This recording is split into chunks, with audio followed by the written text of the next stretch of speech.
Coming up tonight on CTV, the Lory Student Center evacuated due to flooding in the Ramskeller. Then, Fort Collins is working towards silencing train horns. And later, engineering enrollment numbers are at an all-time high. All that and more coming up on CTV.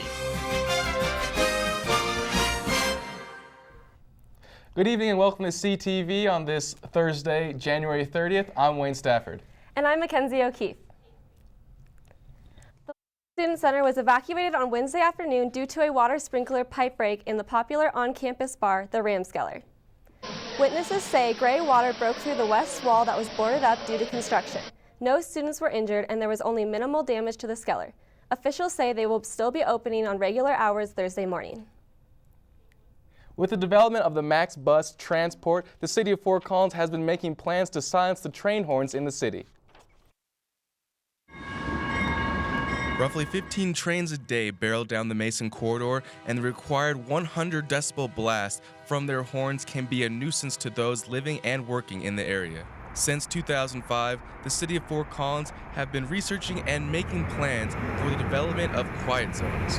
Quiet zone is a crossing or a set of crossings where the train horn does not need to be routinely sounded, and a quiet zone is established by implementing safety improvements that are approved by the Federal Railroad Administration, the FRA. As Fort Collins considers whether it should spend an estimated $5 to $6 million on the safety improvements, U.S. Senators Michael Bennet and Mark Udall are asking regulators to reconsider the rules. One idea that we're hopeful about would be maybe some specific changes to regulations for nighttime use in urban areas. As you know, at night, there's a lot less traffic out there and a lot more people trying to sleep. Unfortunately for those affected by the train horns, the timeline for this project is still undetermined. It depends on what we want to do as a community.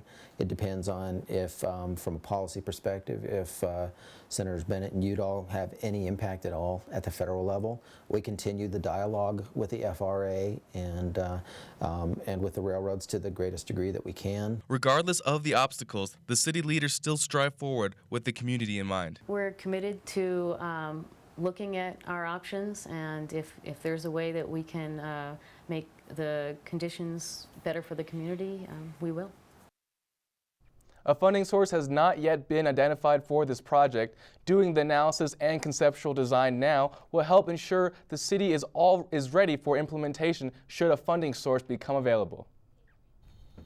The College of Engineering founded the Student Ambassador Program 5 years ago. Since then, the enrollment numbers within the college have increased by 39%. Here's a look at how women have expanded the college. 6 years ago, the College of Engineering noticed a select group of people were missing from the school. We'd identified that there was a decrease, a downward trend in women enrolling in engineering. So they developed the Student Ambassador Program. They do anything from staff events, give one-on-one personalized tours to prospective students and their families. They make phone calls. Basically what we're doing is reaching out to students, prospective students interested in engineering. It doesn't have to be like civil engineering versus mechanical. It could be open option, not knowing what kind of engineering. And we're just trying to get them to come up to CSU, take a tour, see how they like it, show them around campus, and get them all the information they need so they can make the best decision for their future. And this program is what caused students like Kaylee Fulmer to choose CSU. They treated me as a person instead of a number. I was interacted with personally, and I could really tell that I would be able to find my place here. 5 years later, the number of women in CSU's College of Engineering have increased by 97%.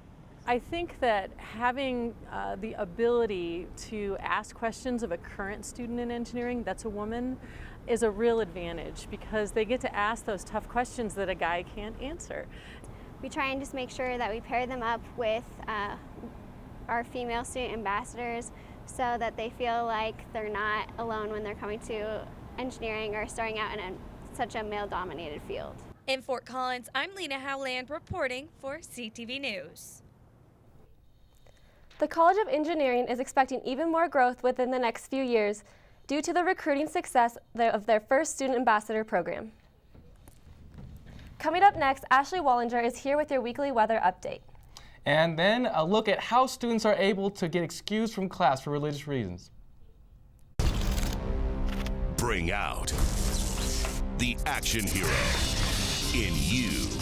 Be part of the greatest action movie ever. Show us how you train and eat like an action hero. Join in at actionheroalliance.com.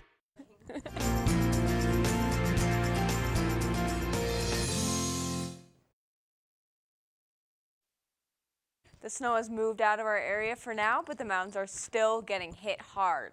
A winter storm warning is still in effect for the northern and central mountains through tomorrow afternoon. Winds will gust up to 60 miles per hour in the foothills and will make travel very difficult until the storm moves through. Even though snow is out of the picture for our area, it still felt like winter for the past few days. Across the state today, we saw highs in Vail 20, 25 in Craig, 39 here in Fort Collins, and 42 in Denver. So what's in store for your next 7 days? The gusty breezes calm down and we're back into the 50s starting Friday. The warming trend continues into the weekend with a high in the mid-50s by Sunday. The weather will be perfect for showing off those football skills on Super Bowl Sunday. By the middle of next week, you should see highs near the 60-degree mark with sunny skies. By this time next week, it should be feeling a lot more like spring than winter. Watch your weekly weather updates every Wednesday on CTV. For CTV Weather, I'm Ashley Wallinger. Back to you, Mackenzie. Thanks, Ashley. Year to year, numbers show diversity is on the rise at CSU. In an effort to attract and retain students, a new policy was just approved. It will soon exempt students from class who find themselves in a religious conflict. Khaled Aldafiri, a senior accounting major, has always worked hard to get good grades. At times it proved tough because he missed class due to his religion, but that's all about to change. I think I can get more time to study and also to practice. Like if we have religious holidays, I use the excuse to go and really spend the time with people of the same faith so we can all share the same values. New policy approved by Faculty Council will allow Khaled to do that. Officials say students applying for accommodation will be closely reviewed before there's approval. This exemption can only be used for religious holidays that don't interfere with overall scheduling. For our religious holidays, they vary from year to year, so I cannot say like for the whole year because I haven't looked at the calendar because we go with the lunar calendar, so it changes every year. Class conflicts that fall under the policy include attendance policies, quizzes, exams, and field trips. It may be beneficial to many students who have had religious conflicts in the past. Well, I think it has two sides to it. I think it has a good side where like people who really want to worship or do their religious stuff, they can do it. And I think the other side to it, other people can use it or misuse it and just to get excused and just leave. This is certainly something officials will closely monitor. How this policy will affect CSU remains to be seen, but Khaled believes that it is a step in the right direction. Students interested in acquiring religious accommodations can obtain a request at the administrative building on the Oval. Up next, Ryan Green has a preview of the CSU men's basketball game. Don't go away. I just moved in with his family, and it's embarrassing. The little one, he likes to go outside and crawl around in the giant litter box. I don't know what he's doing. Oh, poop already. You're making me nervous. 25. If you think about it, that's a pretty large number. I mean, most of us here at CSU aren't even 25 years old. You have to be 25 years old to rent a car.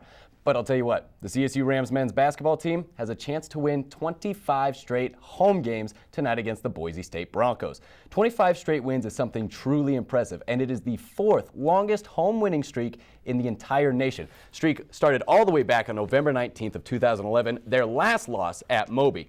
Just to show you how long ago that actually was, well, the last Harry Potter film had just opened in theaters. Flo Rida's Good Feeling was at the top of the music charts, not just that song that you skip every time it comes up on your iPod. And the U.S., of course, was way too busy celebrating National Toilet Day.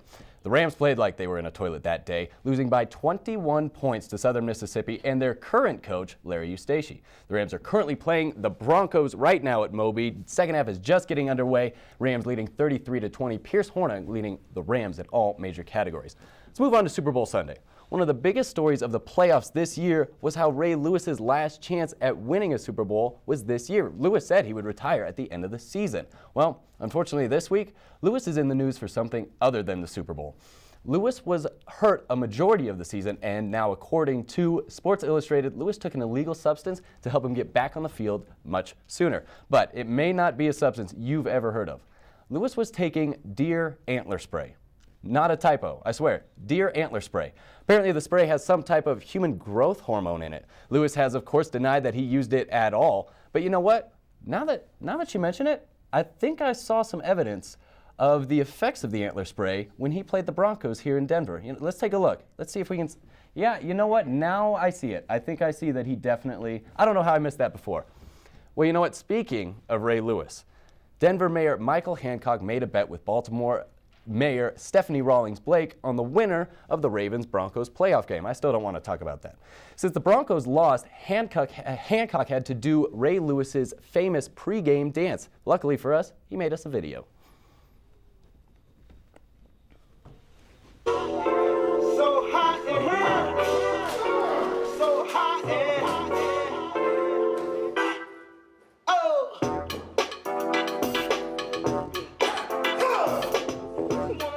Good luck, Ray Ray.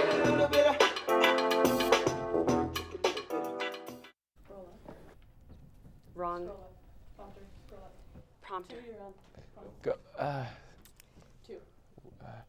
In 4 short months, the majority of the Lory Student Center will be leveled to the ground, and all part of nearly a 15-month renovation to bring new student center to campus. I'm now joined by Kari Pills, part of the investigative reporting team. Thank you. And you know, students can already see some of those effects being done. Here's a preview tonight of the impact of those renovations. Back to school came with a few landscape changes for Colorado State. And now students can come up with another acronym for CSU. It's horrible. I mean, we came here to go to Colorado State, we go to Construction State. During winter break, renovations on the Lory Student Center began. Construction crews dig and demolish the west and south side of the LSC.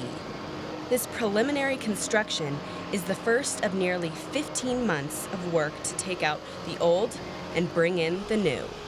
So that's a new manhole. Believe it or not, that's how high the concrete's going to be over here. These renovations, however, force students to find different routes around the most central building on campus. And it sucks having to walk all the way around. And like all of that is closed now. And like I really don't understand why we need new LSC anyway. It's not really a big deal, you know, a few extra steps out the way. You know, it seems like they, I don't know exactly what it's going to end up being. I guess that's one thing I would think that they might want to tell people a little bit more about. Not a big inconvenience, but, you know, nice to know where it's going. You can see the rest of this story tomorrow night only on CTV 11 at 8 p.m. Also check out tomorrow's Collegian for an in-depth look at the cost of these renovations. And as always, look for our stories from our investigative team at ctv11news.com. We'll be right back after the break. So, I got this new family, and I don't know what it is about this one, but she can't seem to put down that toy. Oh, and she even talks to it. Who's she talking to? Her mom? She talks to her mom a lot. Most celebrities have trouble putting down drinks. Chris Brown, on the other hand, has trouble putting down his fists. The hip-hop star reportedly got into another altercation Sunday night, this time with R&B singer Frank Ocean outside of a West Hollywood recording studio. According to Reuters report, Brown threw a punch at Ocean over a parking spot. Brown, currently on probation from the assault of his girlfriend Rihanna before the 2009 Grammy Awards, could have this probation taken away if Los Angeles sheriffs decide to press charges. If there's one thing that could submerge Chris's career, it's an ocean. Well, that's all the time we have for you today, for tonight. Have a great night.